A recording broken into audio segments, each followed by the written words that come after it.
हाँ साथियों, नमस्कार। आज का टॉपिक, आज का चैप्टर अति महत्वपूर्ण होगा, क्योंकि आज हम पढ़ेंगे समीकरणों के बारे में। तो बेटा, आज हम चैप्टर नंबर 3 का दो चरों वाले रैखिक समीकरण युग्म का परिचय पढ़ेंगे। जो मोटी मोटी बातें हैं आज वो पढ़ेंगे। आज की अगर क्लास आपने मिस कर दी तो इसका मतलब आगे की प्रश्नावली आपके समझ में नहीं आने वाली है।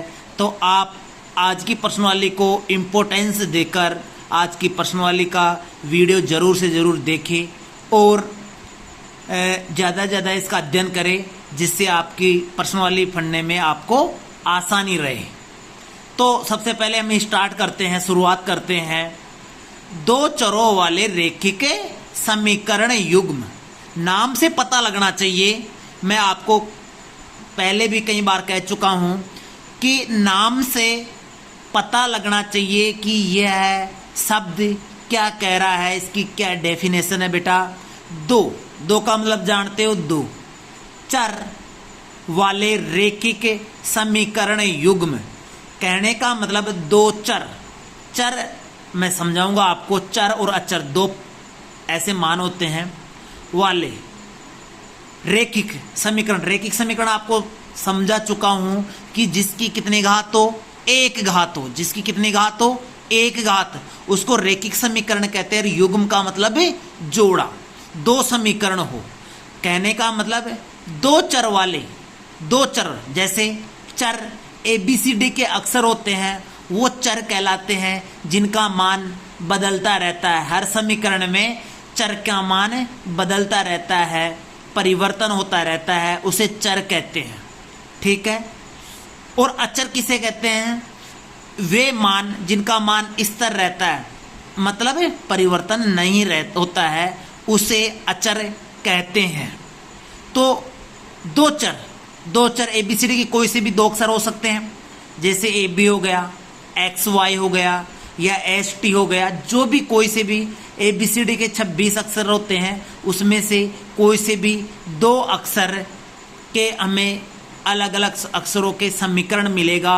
और वो रैखिक समीकरण का मतलब जिसकी घात कितनी होनी चाहिए? अधिकतम एक। और युग्म का मतलब है जोड़ा। युग्म का मतलब है जोड़ा। तो देखिए, परिचय में पढ़ेंगे चर का मान हमेशा परिवर्तन होता है, जैसा मैंने बताया आपको। अचर का मान हमेशा स्थिर रहता है, इसका मतलब इसका मान चेंज नहीं होता है। देखो, जैसे उदाहरण देखिए, x + 7 = 10। ये कोई समीकरण है। इसमें x का मान अपन को ज्ञात करना है, तो 7 का पक्षांतर कर देंगे तो 10, 7 प्लस का है, इधर दूसरे पक्ष में गया तो माइनस, x का मान कितना आ गया? 3। x क्या है? चर। x क्या है? चर। इसी प्रकार बात करें, x 2x + 10 = 24। 2x + 10 = 24। इसमें x का मान अपन ज्ञात करें तो ये 2x, ये बेटा x चर है और 2 इसका गुणांक है। 2 क्या है? इसका गुणांक, मतलब 2x से गुणा हो रहा है, इसलिए गुणांक है। तो 2x इधर ही रहने देंगे, प्लस का 10 दूसरे पक्ष में भेजेंगे, 24 - 10। 2x = 24 में से 10 गए तो 14, और x का मान ज्ञात करेंगे, 2 गुणा में है, दूसरे पक्ष में जाएगा तो भाग में जाएगा, 14 में 2 का भाग देंगे, कितनी बार गया? 7 बार। तो x का मान हमारे पास इस समीकरण में 7 आया, और इस समीकरण में x का मान कितना आया? 3। इसका मतलब x का मान परिवर्तनशील है। x का मान क्या है? परिवर्तनशील। हर प्रश्न में x का मान या y का मान, या कह सकते हैं चर का मान हमेशा बदलता रहता है, उसे चर राशि कहते हैं। और अचर राशि उसे कहते हैं जिसका मान बदलता नहीं है। जैसे 10 का मान हमेशा कोई से भी समीकरण में रखो, चाहे कहीं पर भी रखो, 10 का मान 10 ही रहेगा। 5 है, 5 का मान 5 ही रहेगा। 2 है, 2 का मान 2 ही रहेगा। जीरो है, जीरो का मान हमेशा जीरो ही रहेगा। तो हम कह सकते हैं चर राशि का मान हमेशा बदलता रहता है और अचर राशि का मान हमेशा स्थिर रहता है, अपरिवर्तनशील रहता है। तो चर और अचर में आप समझ गए होंगे। अब बेटा बात करूं मैं 2x की। आप कहोगे कि सर 2x में ये चर है या अचर है? आप कहोगे कि 2x है, 2x में चर है या अचर है? ये 2x चर है या अचर? बेटा ये चर है। ये क्या है? चर है, क्योंकि x का गुणांक कितना है? 2। तो हम ये कह सकते हैं कि 2 किसके साथ में है? भी x के साथ में। तो 2x क्या हो गया? अभी चर। ये अलग अलग संख्या नहीं है, चर और अचर दोनों अलग अलग नहीं है, ये अभी चर है। x चर है और 2 इसका गुणांक है तो ये गिनती का अक्षर, लेकिन ये 2 अभी किसके साथ समाहित है? x के साथ। तो 2x अभी क्या है? चर। मैं बात करूं बेटा 5y, बट ये चर है या अचर है? बेटा ये चर है। y क्या है? चर। और 5 क्या है? इसका गुणांक है। बात करूं अगर इसके बीच में प्लस या माइनस लगा दूं, ये प्लस या माइनस लगा दूं, तो अब ये 5 अचर हो गया और ये y क्या हो गया? चर। जैसे x प्लस 7, तो ये x तो है चर और 7 है अचर। ठीक है बेटा। तो देखो दो चर का मतलब एक x हो सकता है, दूसरा y, अलग अलग। एक x चर है और दूसरा y, या एक a हो सकता है तो दूसरा कौन सा हो सकता है? b, या एक c हो सकता है तो दूसरा कौन सा हो सकता है? d, या कोई सा भी 2 चर हो सकते हैं अलग अलग। एक x है तो दूसरा होगा y होगा, z होगा, a b c d, कोई सा भी अक्षर होगा। ऐसा नहीं एक x है तो दूसरा भी x। 2 चर उसे ही कहते हैं बेटा। अब बेटा बात करते हैं 2 चरों वाले रैखिक समीकरण युग्म। 2 चर समझ गए? 2 चर x y हो सकता है, a b हो सकता है, c d हो सकता है, कोई से भी 2 वाले रैखिक समीकरण का मतलब जिसकी अधिकतम घात कितनी हो? 1। उस समीकरण की अधिकतम घात कितनी हो? 1। और युग्म का मतलब है जोड़ा। तो देखो बेटा ये है एक समीकरण हमारे पास कितना है? 2x प्लस 3y प्लस 5, ये है। और दूसरा समीकरण है 4x प्लस 7y प्लस 9 बराबर 0। तो ये 2 समीकरण है। कितने हैं? 2 समीकरण। कौन से समीकरण है? 2 समीकरण। ये 1 नंबर समीकरण कह सकते हैं इसको, और इसको 2 नंबर समीकरण कह सकते हैं। ठीक है बेटा। तो 2 चर वाले हो गए, सीधा सीधा एक x हो गया, एक y। इस समीकरण में भी एक x है और एक y है, इस दूसरे वाले समीकरण में भी एक x है और y है। रैखिक समीकरण हो गया, क्योंकि सबकी घातें कितनी है? अधिकतम 1। x की घात भी 1 है, y की भी घात ही 1 है, इसी प्रकार इसकी भी 1 है और y की भी 1 है। ठीक है। और युग्म का मतलब जोड़ा। समीकरण है, युग्म का मतलब जोड़ा। जोड़े में 2 संख्याओं को क्या कहते हैं? हमेशा जोड़ा कहते हैं। ठीक है। इसी प्रकार हम बात करें तो आगे, अब इसको कैसे समझ पाएंगे हम सब? देखो 2x प्लस 3y प्लस 5 बराबर 0। ये दूसरा समीकरण है 4x प्लस 7y प्लस 9 बराबर 0। ठीक है बेटा। अब अपन देखेंगे x, ये पहले वाला समीकरण है, इसका x का गुणांक कितना है? 2। इस y का गुणांक कितना है? 3। और प्लस ये 5 क्या है बेटा? अचर पद। क्या है? अचर पद। तो पहले वाला समीकरण को अपन इस रूप में व्यवस्थित कर सकते हैं। पहले वाले समीकरण को इस रूप में व्यवस्थित कर सकते हैं। x का गुणांक कितना है? a1 होगा, वो x का गुणांक होगा। y का गुणांक को कितना मानेंगे? b1 प्लस, और जो अचर पद होगा उसको c1 बराबर 0। अब आप ये कहोगे कि सर यहाँ 1 और 1 क्यों माना है? बेटा 1 नंबर समीकरण को ये a1 b1 c1 मान लेते हैं। इसी प्रकार बेटा ये दूसरा नंबर समीकरण है 4x प्लस 7y प्लस 9 बराबर 0। बेटा ये 2 नंबर समीकरण है, सीधी सीधी बात है। तो बेटा इसको a2, x के गुणांक को कितना मान लो? a2। y के गुणांक को क्या मानेंगे? b2।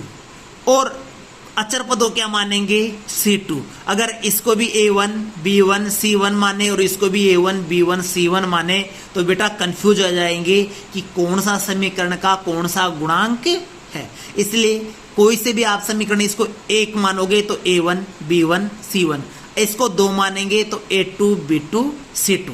समझ में आ गए। अब मैं बात करूं बेटा इस समीकरण में, इसमें इसको A1 B1 C1 A2 B2 C2 मैं बात करूं बेटा इसकी, इसमें A1 का मान कितना है 2, क्योंकि A1 x का गुणांक होगा, B1 किसका गुणांक होगा y का, और C1 क्या होगा अचर पद।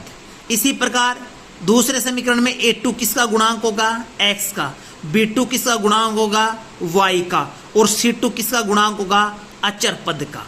ठीक है बेटा, तो A1 का गुणांक A1 का मान कितना होगा 2, B1 का मान कितना होगा 3 और C1 का मान कितना होगा 5।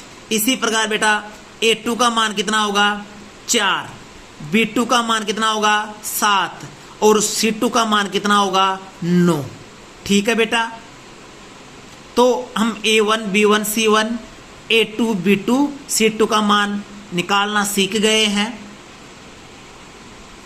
अब बेटा आप ये समझो, अगर आपको इस फॉर्मेट में नहीं दे दी पर्सन और आपको इस फॉर्मेट में आ जाए पर्सन कि समीकरण x प्लस 3y बराबर 8, तो आप कहोगे कि सर बराबर के इस पक्ष में भी संख्या है और इस पक्ष में भी संख्या है, तो इस कंडीशन में हम क्या करें। तो बेटा इस कंडीशन में आपको बराबर के जो दायां पक्ष है उधर सारे की सारी संख्याओं को 0 कर देना है। सब सारी संख्याओं का बाएं पक्ष में पक्षांतरण कर लेंगे। बाएं पक्ष में जितनी भी कोई संख्या होगी उसका बाएं पक्ष में क्या कर लेंगे पक्षांतरण। इधर क्या बचना चाहिए शेष 0। तो देखो इसको हल करेंगे आगे।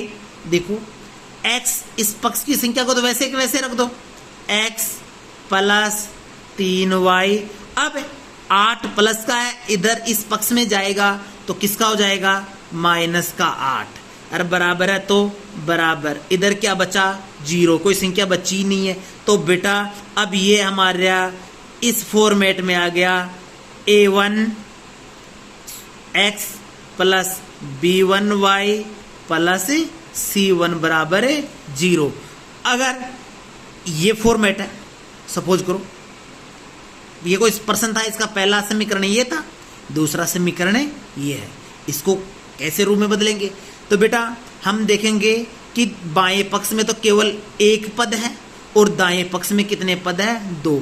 तो हमें कौन से पक्ष में लाना है सभी पदों को बाएं पक्ष में। इस दोनों पदों को बाएं पक्ष में ले आएंगे तो जो प्लस का पद होगा वो माइनस का हो जाएगा, जो माइनस का होगा वो किसका हो जाएगा प्लस का। तो हल करेंगे सबसे पहले बेटा y, बाद में आता x का, तो माइनस का 2x और इधर गया तो प्लस का 2x, फिर ये प्लस का y था तो प्लस का y, और प्लस का 7 इधर गया तो माइनस का 7, और इधर क्या बच गया अब हमारे पास 0।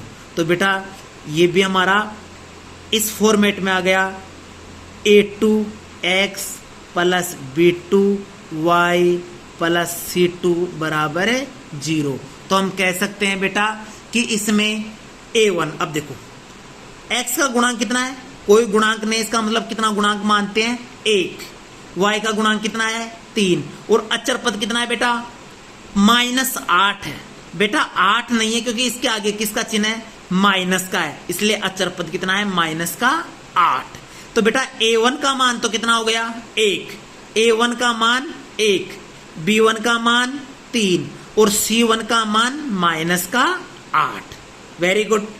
इसी प्रकार दूसरे वाला जो समीकरण है जोड़ा होता है रैखिक समीकरण युग्म का, तो बेटा x का गुणांक कितना है 2, y का गुणांक कोई नहीं, इसका मतलब एक ही गुणांक है, और 7 का अचर पद कितना है -7, 7 नहीं क्योंकि माइनस का चिन्ह है इसलिए माइनस के 7। तो बेटा इस फॉर्मेट में हो गया ये। A2 का मान कितना हुआ 2, B2 का मान कितना है 1, गुणांक कुछ है नहीं तो 1, और C2 का मान कितना है -7। बेटा सही है। इसी प्रकार हम कोई पर्सन इस रूप में आ जाए, कोई पर्सन इस रूप में आ जाए, उसको कैसे हल करेंगे? तो बेटा इसको हल करने का तरीका वही है, x बटा 2 है बराबर y प्लस 3 है। तो सबसे पहले एक सरल समीकरण में परिवर्तन करेंगे क्योंकि यहाँ भिन्न में समीकरण है। तो बेटा ये 2 है, भाग में है, इधर वज्र गुणा करेंगे तो इस पूरे दोनों पदों से शामिल से गुणा हो जाएगा। तो देखो अब आगे हल करते हैं। तो इधर तो x का क्या बचा, x, ये 2 सबसे पहले किससे गुणा होगा, y से, तो बराबर 2y, आगे प्लस का चिन्ह है तो प्लस का, 2 को 3 से गुणा किया तो 6। बेटा x बराबर 2y प्लस 6, लेकिन अभी इस फॉर्मेट में नहीं आया जिसमें अपन को जरूरत थी, हम सबको जरूरत थी। तो बेटा x का तो x, इस दोनों पदों को अपन बाएं पक्ष में लेके आएंगे तो माइनस का 2y हो जाएगा क्योंकि ये इधर किसका है, प्लस का, कोई चिन्ह नहीं होता है तो किसका चिन्ह मानते हैं, प्लस का, तो इसलिए ये इधर आएगा तो माइनस का 2y, और प्लस का 6 इधर गया तो माइनस का 6 बराबर क्या हुआ, 0। तो इस फॉर्मेट में हमारा ये है प्रश्न बन गया है। ठीक है बेटा, चाहे कोई सा भी फॉर्मेट हो, आपको सबसे पहले दोनों चरों को सरल समीकरण में बना लेना है और बराबर में बाएं पक्ष में पूरे तीनों पदों और दाएं पक्ष में 0 हो जाना चाहिए। अब बेटा आगे बात करेंगे। अब तक तो हम समझ चुके हैं कि कोई से भी 2 समीकरण होंगे, पहले वाला समीकरण में a1 b1 c1, दूसरे वाले समीकरण में a2 b2 c2 रहेगा। अब आगे प्रश्न वालियों की बात करें तो 2 चर वाले रैखिक समीकरण युग्म को हल करने की विधियां, कितनी विधियां है वो हम प्रश्न वाले 3.1, 3.2, 3.3 में हम पढ़ेंगे। उससे पहले ये जानना जरूरी है, पहली विधि है ग्राफ की विधि। कौन सी विधि बेटा, ग्राफ की विधि। कौन सी विधि, ग्राफ की। अब प्रश्न वाले हम सब प्रश्न वाले 3.1 में पढ़ेंगे। कौन सी, 3.1 में। दूसरी विधि है प्रतिस्थापन विधि। प्रतिस्थापन विधि, प्रतिस्थापन विधि 3.2 में, 3.3 में पढ़ेंगे। और तीसरी है विलोपन विधि। विलोपन विधि हम 3.3 में पढ़ेंगे। प्रश्न 2 रैखिक समीकरण होंगे, 2 चर वाले रैखिक समीकरण होंगे, उनको प्रश्न में कहेंगे, कहे अनुसार हम तीनों विधियों में से कोई सी जो विधि हमको पूछेगा उस विधि से हल करना है। यदि नहीं पूछे तो अपनी मनपसंद कोई सी भी विधि से हल कर सकते हैं। तो देखा, मैं मोटे मोटे तौर पे आपको बता देता हूँ कि ग्राफ विधि क्या होती है। देखो बेटा, ग्राफ विधि आप सब जानते हो कि ऐसा होता है। क्या ऐसा ग्राफ बनता है, एक्स डैश, वाई और वाई डैश, जहाँ दोनों एक्स अक्ष और वाई एक्स जहाँ कटते हैं उस बिंदु को मूल बिंदु कहते हैं। ग्राफ बना के हम हल करेंगे। आपको पता, कक्षा 9 में और 8 में भी हमने पढ़ चुके हैं कि एक समीकरण में x का मान अपने इच्छा से रखते हैं तो y का मान आता है, और y का मान रखते हैं तो x का मान आता है। तो ये डिटेल में हम 3.1 में पढ़ेंगे। ठीक है। दूसरी है प्रतिस्थापन विधि। प्रतिस्थापन विधि पता लग रहा, प्रतिस्थापन विधि कहने का मतलब है प्रतिस्थापन, स्थान का प्रतिस्थापन करना। मतलब एक समीकरण में से x का मान निकाल के, और 2 समीकरण होते हैं उसमें दूसरे समीकरण में x का मान रखना, या एक समीकरण में से y का मान निकाल के और दूसरे समीकरण में y का मान रखना। ठीक है, ये प्रतिस्थापन विधि है, बहुत सरल विधि है, नाम से पता लग रहा है। और तीसरी विधि है विलोपन विधि। तीसरी विधि कौन सी है, विलोपन विधि। ये भी वेरी वेरी इंपॉर्टेंट प्रश्न है कि विलोपन विधि से कोई प्रश्न हल करना है हम सबको। तो आपने कक्षा 8 से लेकर 9 में भी पढ़ा है विलोपन विधि से, आप आराम से कर सकते हो। विलोपन विधि हमेशा कक्षा 8 में भी अपने काम आई थी और कक्षा 9 में भी हम सबके काम आई थी और कक्षा 10 में भी आएगी। ये पीछा छोड़ने वाली है नहीं, और आगे भी अगर आप 11th में साइंस मैथ लोगे तो आपके काम आने वाली होगी। ठीक है बेटा, तो विलोपन विधि का नाम देख के और आपको समझ जाना चाहिए। विलोपन, विलोप, एक चर का, दोनों चरों में से एक चर का विलोपन, विलोप होना, गायब हो जाना। जैसे दो चर होते हैं, उसमें x और y होता है, उसमें से हल करेंगे तो ऊपर नीचे रख के और उनके किसी एक चर के गुणांकों को हम क्या करते हैं, समान करते हैं, और एक चर उसमें से गायब हो जाता है, किसी दूसरे चर का मान आता है, वो चर का मान आता है वो किसी एक समीकरण में हम रखते हैं तो x का मान भी आ जाता है और y का मान भी आ जाता है। हम डिटेल में प्रश्न वाली 3.3 में पढ़ेंगे। आप क्लास मिस ना करिए और पढ़ते रहिए और ध्यान से जो आपको पढ़ाया जा रहा है उसका घर पर होमवर्क भी साथ साथ करिए, जिसको आपको बोर्ड कक्षाओं में आपको फायदा रहे। अब दो चर वाले रेखिक समीकरण युग्म, जैसा कि पहले मैं आपको पढ़ा चुका हूं, बता चुका हूं शुरुआत में ही कि कोई भी एक पर्सन होगा, कोई भी एक पर्सन होगा, उसमें कितने समीकरण होंगे, दो रेखिक समीकरण होंगे, दो रेखिक समीकरण होंगे, दो चर वाले होंगे, एक चर वाले नहीं, दो चर वाले। प्रश्न वाले से पता लग रहा है कि दो चर वाले होंगे। ठीक है, देखो 2x माइनस 3y माइनस 5 और एक समीकरण है 4x प्लस 5y प्लस 7। ये पहला वाला समीकरण है, ये दूसरा वाला समीकरण है। एक ही पर्सन के दो समीकरण है, इसको 1 नंबर मान लेते हैं, इसको 2 नंबर है मान लेते हैं। ये इस फॉर्मेट में होगा, इस फॉर्मेट में हम सबको बनाना है। यदि नहीं बना हुआ है तो सारे पदों को एक तरफ बाईं तरफ कर लेंगे।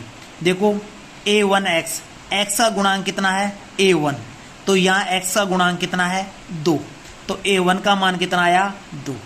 आगे बेटा यहाँ प्लस है, यहाँ कितना है माइनस, y का गुणांक कितना है b1, तो यहाँ y का गुणांक कितना है माइनस 3 नहीं है क्योंकि यहाँ प्लस का चिन्ह है, यहाँ माइनस है, इसलिए माइनस का 3। b1 का मान कितना है माइनस का 3।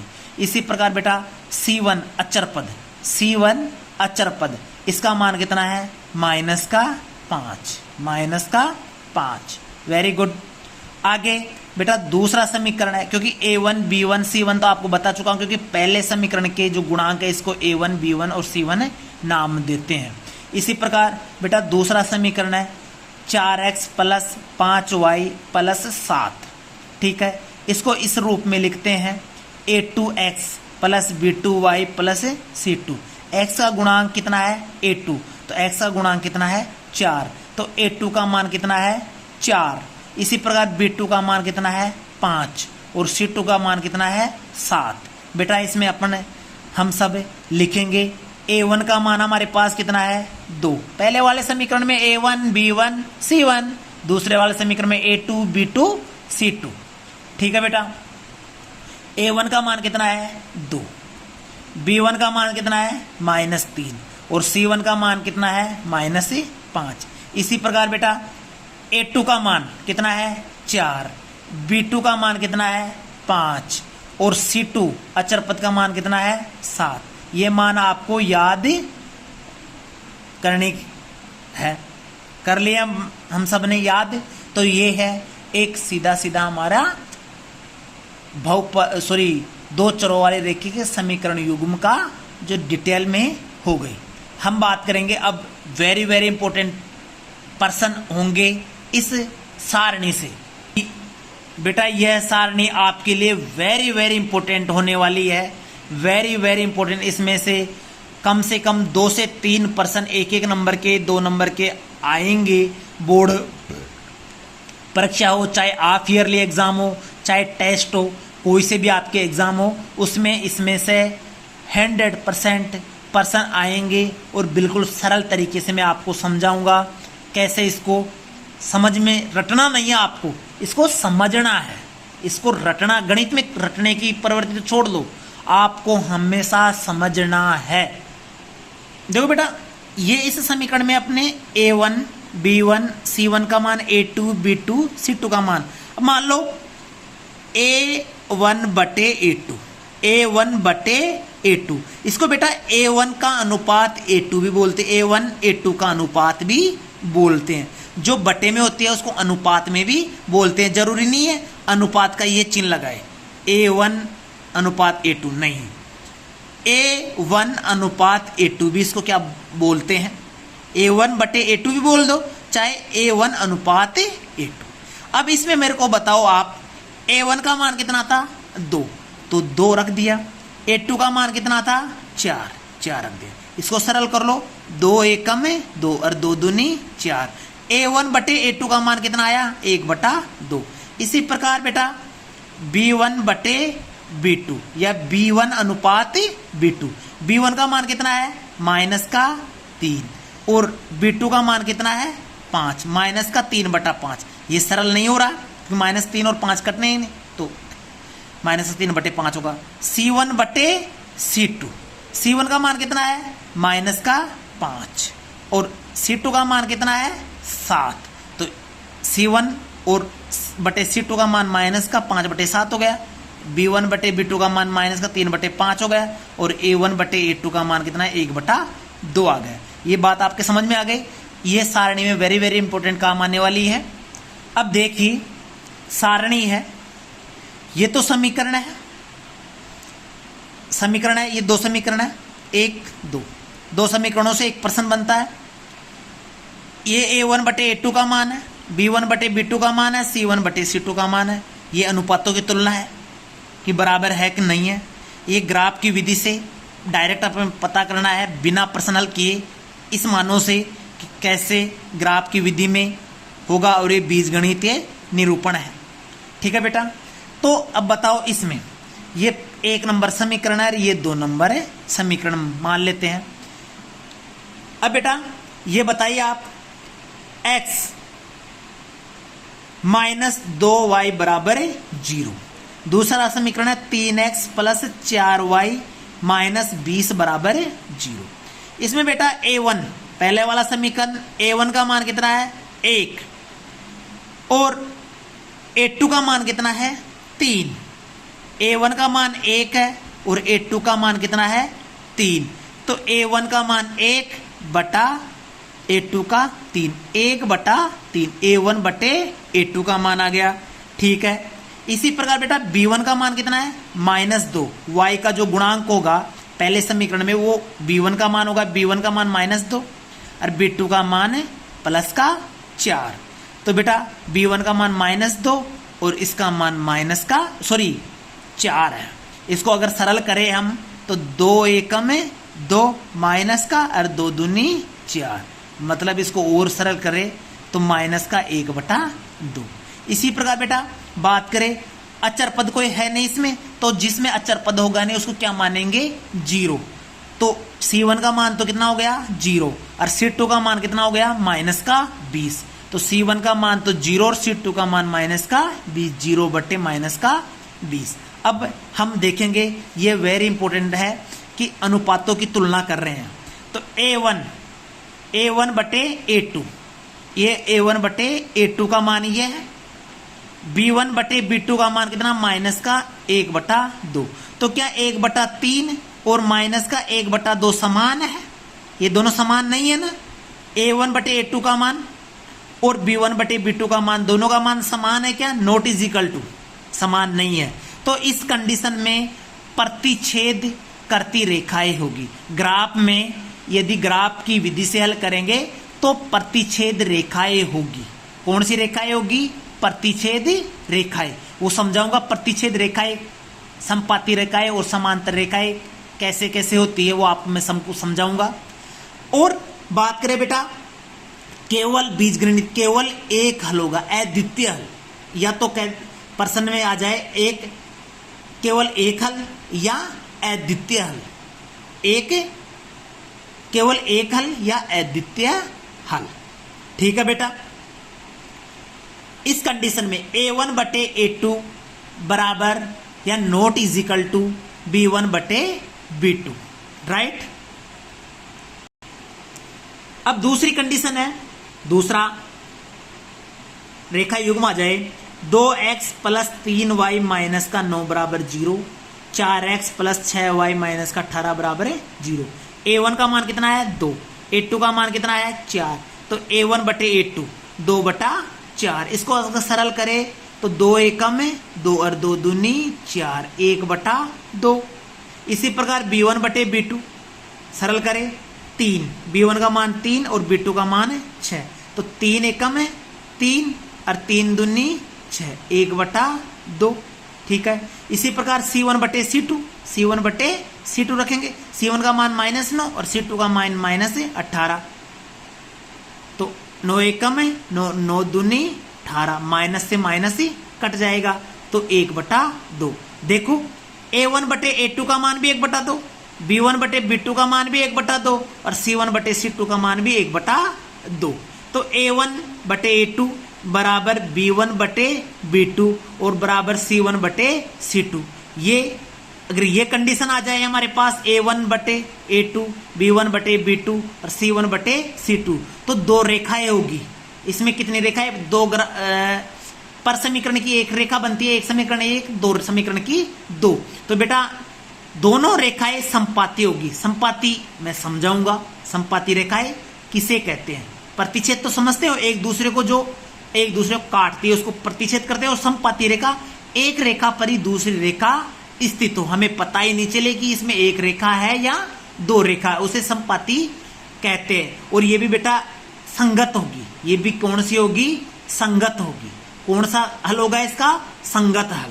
प्रतिच्छेद रेखाएं में भी संगत हल होगा और संपाती रेखा में भी संगत हल होगा। और इसका बीजगणितीय अगर निरूपण से बात करें, अपरिमित रूप से अनेक हल होंगे, बहुत सारे हल होंगे, इसका अपन गिन नहीं सकते। अपरिमित रूप से अनेक हल होंगे। अब बेटा बात करें तीसरे तरीके का समीकरण है x प्लस 2y माइनस 4 बराबर 0 और 2x प्लस 4y माइनस 12 बराबर 0।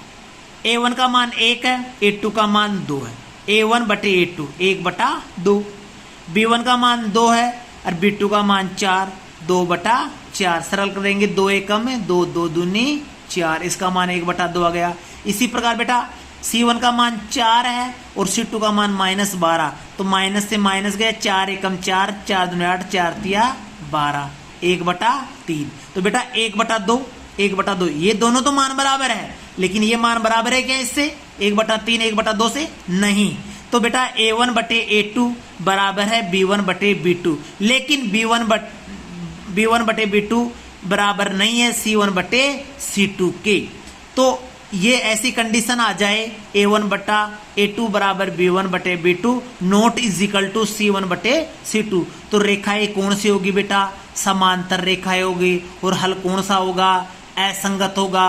और बीजगणितीय निरूपण कौन सा होगा? कोई हल नहीं, कोई हल नहीं, इसका कोई हल नहीं हो सकता है। जो 3.1 प्रश्न वाली होगी उसमें हम सबको कहा भी जाएगा कि संगत और असंगत हल ज्ञात कीजिए, यदि संगत हो तो इसको हल कीजिए, तो असंगत होगा तो इसका हल ही नहीं होगा बेटा। तो हम तीनों प्रकार की रेखाएं समझते हैं, प्रतिच्छेद, संपाती और समांतर रेखाएं। आइए देखते हैं। देखो एक ग्राफ होता है, आप सबको पता है, कक्षा 7 से लेकर 8, 9, 10 और अब ग्राफ पीछा छोड़ने वाला है नहीं। अगर आप 11th में भी साइंस मैथ लोगे तो ग्राफ आपका पीछा छोड़ेगा नहीं, तो ग्राफ आराम से आप कर सकते हो। तो देखो ये x, ये x डैश, ये y और ये y डैश, इसका जो मूल बिंदु होता है, प्रतिच्छेद होता है, दोनों x उसको 0 कहते हैं, 0 0 0। मूल बिंदु के निर्देशांक कितना होता है? 0 0। कक्षा 9 में ऑब्जेक्टिव प्रश्न आया था हाफ ईयरली और ईयरली एग्जाम में कि मूल बिंदु के निर्देशांक कितने होते हैं, तो आपको करना था 0 0। ठीक है बेटा।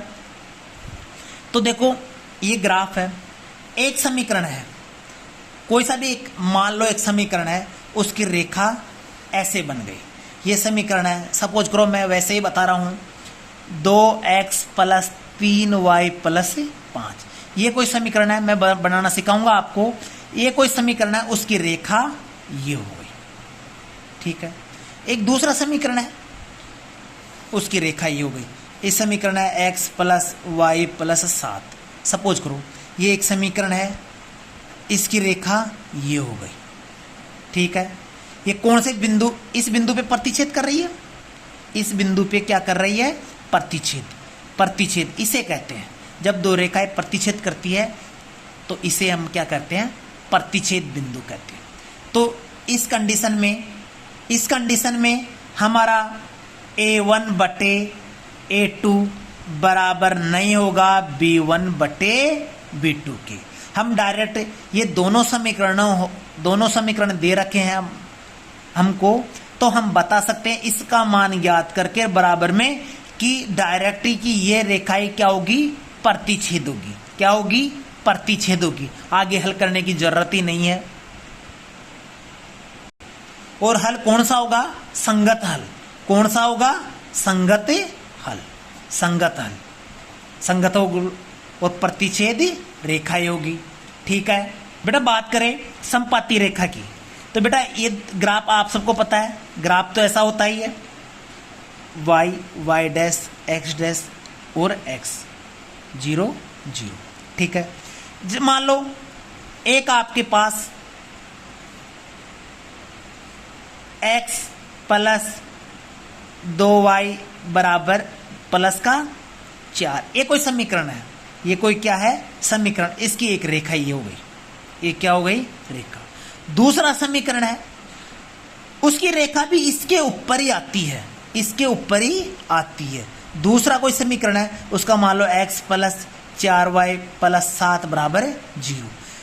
अगर ये कोई समीकरण है, इसकी रेखा भी इसी रेखा के ऊपर आती है और ये समीकरण इसकी रेखा भी इसी के ऊपर आती है, तो इसको कहते हैं बेटा समपाती रेखाएं। समपाती, एक के ऊपर दूसरी रेखा, पता ही नहीं चल रहा ना कि एक रेखा है या दो रेखा, ऊपर नीचे। तो इस कंडीशन में बेटा a1 बटा a2 बराबर b1 बटा b2 बराबर c1 बटा c2। तो इसका अगर ये है, हमारी शर्त लागू होती है, a1 बटा a2 बराबर b1 बटा b2 बराबर c1 बटा c2, तो रेखा कौन सी होगी, समपाती रेखाएं।